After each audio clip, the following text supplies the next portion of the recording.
Hello friends, it is about 4 in the morning here in Honolulu and we're getting ready to push off for Kaneohe on the east side. It's a very large, I think 7-mile wide bay protected by a reef and a giant sandbar which is famous for anchoring at, and there's lots of nooks and crannies to anchor at and explore in that bay, including Coconut Island, which is the opening scene for Gilligan's Island, which I'm pretty excited to see since I grew up watching Gilligan's Island, and some other cool little spots. So this morning we're gonna haul up here. We're gonna untie here at Oahu I in Honolulu and make our way around Diamond Head and Cocoa Head. That's gonna be the hardest part of the passage because we're beaten into the channel. I timed it so that there's almost no wind happening currently. Very calm, so we're not beaten into too much. And then we get around the east side, the windward side, and do a little bit of sailing and get around to the channel. The Sampan Channel is the name of the channel we're going to be cutting through into Kaneohe. So let's get the Iron Jenny started up and push our way out through the reefs and get out into the ocean. Some people in the passage video were complaining that I didn't film enough at night. Well, this is what it looks like when you film at night. And in the open ocean, you don't even have the city lights in the back. It looks like this. And that's with a headlamp on.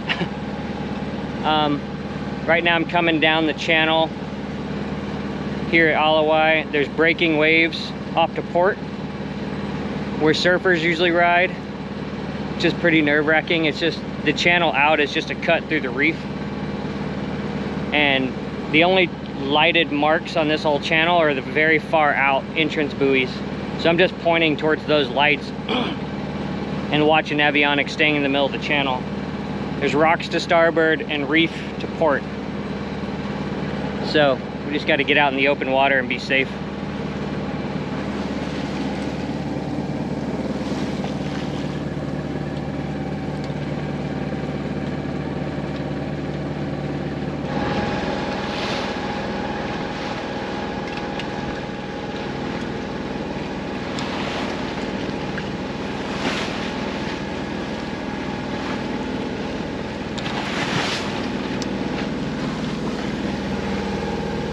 Rounded Diamond Head, we're pointing for Cocoa Head. This is supposed to be the worst little stretch because you're beating straight up the channel. We have 10 knots of wind, kind of on the nose, and like 3-foot seas, nothing bad. We're making good time for beating up the channel so far. So yeah, everything's good so far. Pretty happy. It's beautiful out. Gorgeous sunrise at sea. Very famous Diamond Head at dawn. And yeah, chip away past Cocoa Head and then we'll be able to point and have a little bit of sailing maybe, depending on the wind. But yeah, very happy. It's lovely out.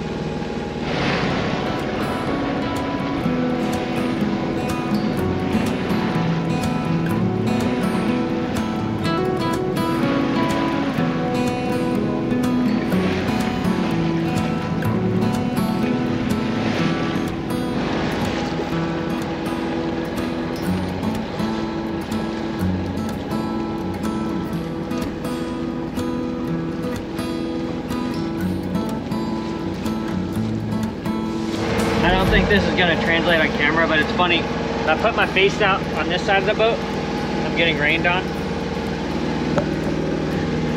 And if I put my face out on this side of the boat, it's like sunny and I'm not getting rained on. Literally like a line directly above us. It's so funny.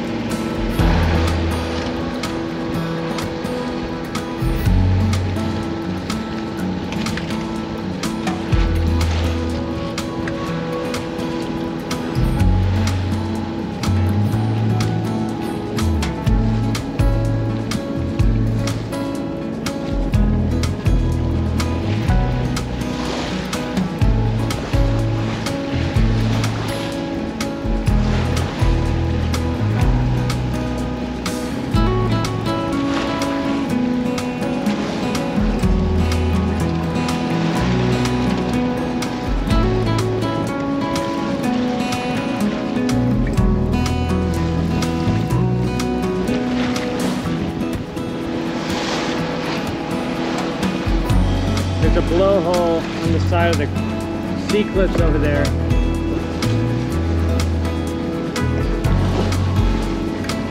At first I thought it was a whale, but I watched it and you can see it shooting out every once in a while.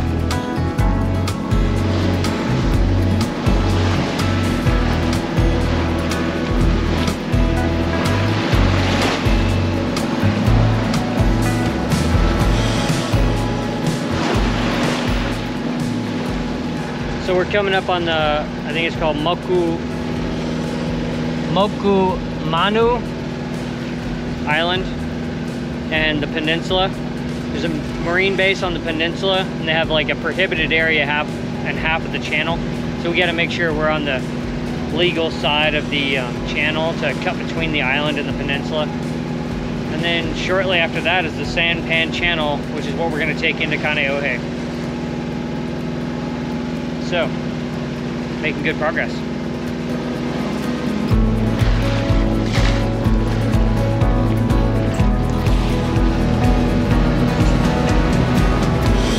Just made the turn into this channel. It's kind of wild. A little rowdy.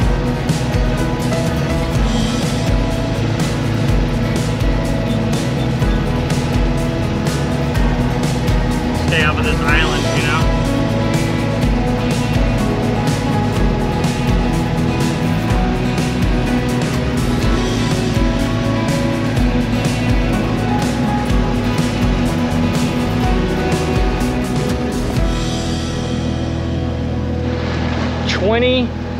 Great frigate birds, which in Hawaii are called Eva birds.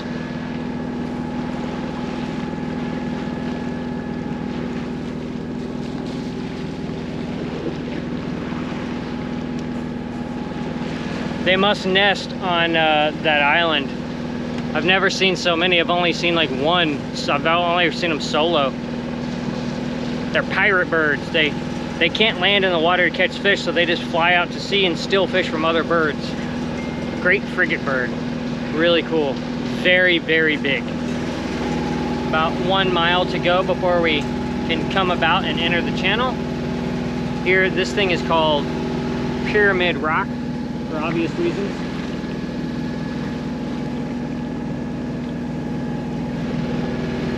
And yeah, it's gonna be my first time navigating a channel through a reef like this. It's a shoal draft channel, which we have a shoal draft, so it's fine. But I'm gonna have to stay on those marks real tight. And it looks like there's only one set of marks. So yeah, we're just gonna keep an eye on the Navionics app and stay exactly in the middle. Okay, we're entering the Sampan Channel now.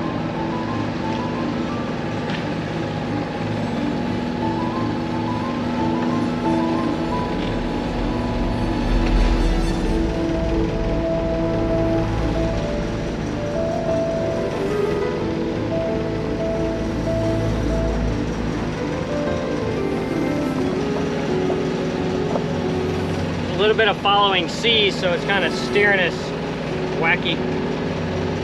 These all look like nun buoys, and I think they're all red. But what's funny is like we're keeping them to port, which is opposite of normal. At least that's what it looks like I'm supposed to do on the chart. Our depth is at 39 feet right now. It's gonna get real shallow. And so we're like at the next mark here. We're at 15 feet of water. The buoy number says 4. 13 feet of water. But we're right in the middle of the channel, according to the chart.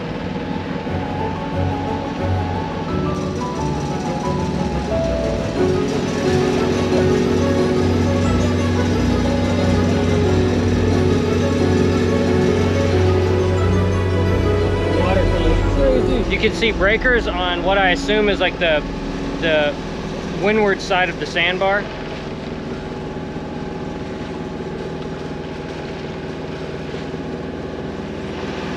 We will be anchoring there later in the week, and I'm very excited about it. Not on the breaker side.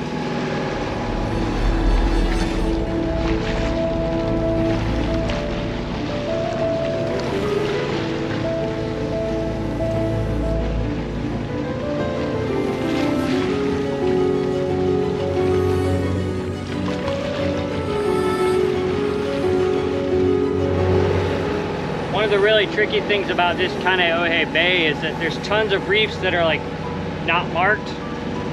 The bigger ones, like private citizens have put poles in so you can see them, but there's like a billion little, I think they call it bommies or something, under the water. Something in the water right there. Oh, there's a big turtle. I thought it was coming up on a rock and it was just a big honu. So yeah, this is the trick, is like we're gonna come straight in the channel and continue straight on and anchor in the anchorage just windward of the fish pond for tonight. That's gonna be our first anchorage in Kaneohe. I plan on visiting a number of anchorages here, but that'll be the one for tonight.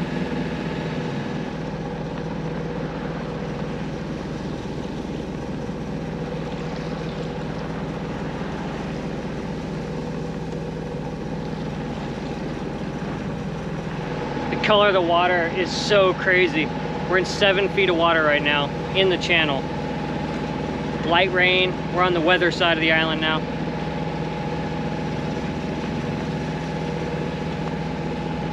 We're coming up on our entrance marks that where you can turn and get in the dredged channel if you want.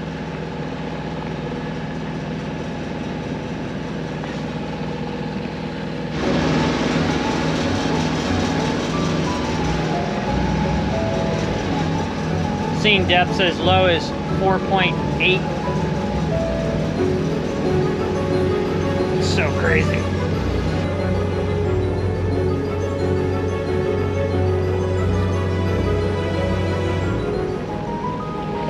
Okay, we made it in to the deeper channel. Now we got to figure out how to get through these reefs and get to the anchorage. I see boats anchored over there, so I just got to watch my navionics and make sure I'm not driving over some reefs trying to get there.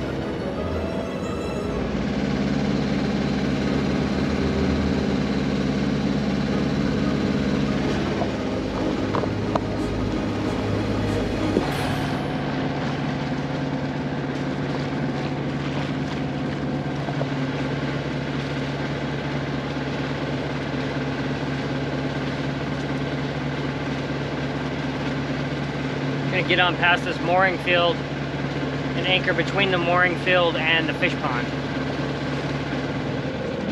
We're in 33 feet of water. Seems like a good spot.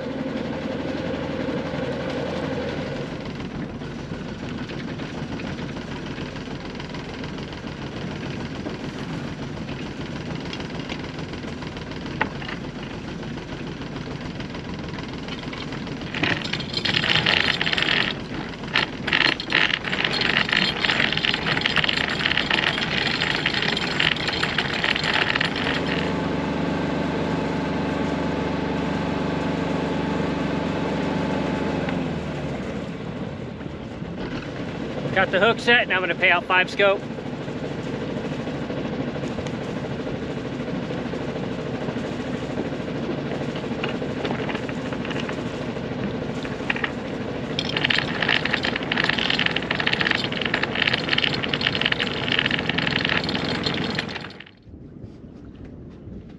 Okay, so we are anchored in 31, well, we're sitting over 31. We're anchored in like 33 feet of water.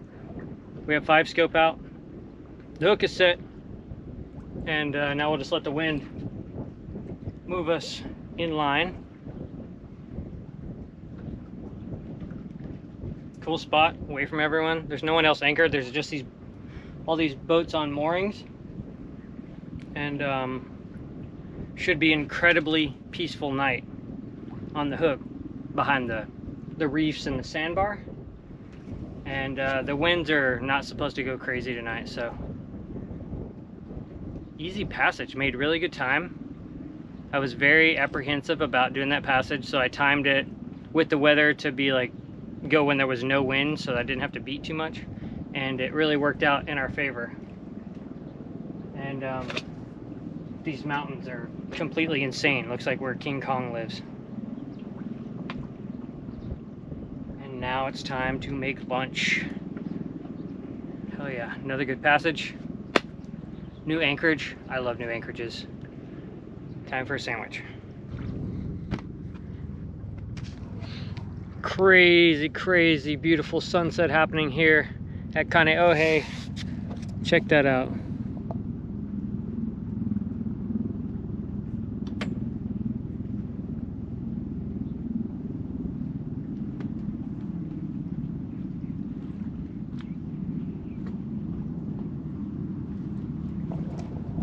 Wow, this place is stunning, man. It's like when you drive up this coast, like when me and Sarah drove up the coast to the North Shore, you can't see the mountains like you can see them out here on the water. And the sunset is like coming through that, illuminating the side of the mountain there. The video does not do it justice. It is unbelievably beautiful. Feels like dinosaurs are going to be hanging out on this island. This anchorage also is like being anchored on a lake because it's behind the sandbar and the reefs. It's so still. So very still. A little bit of end of the day breeze coming up. Outstanding anchorage though.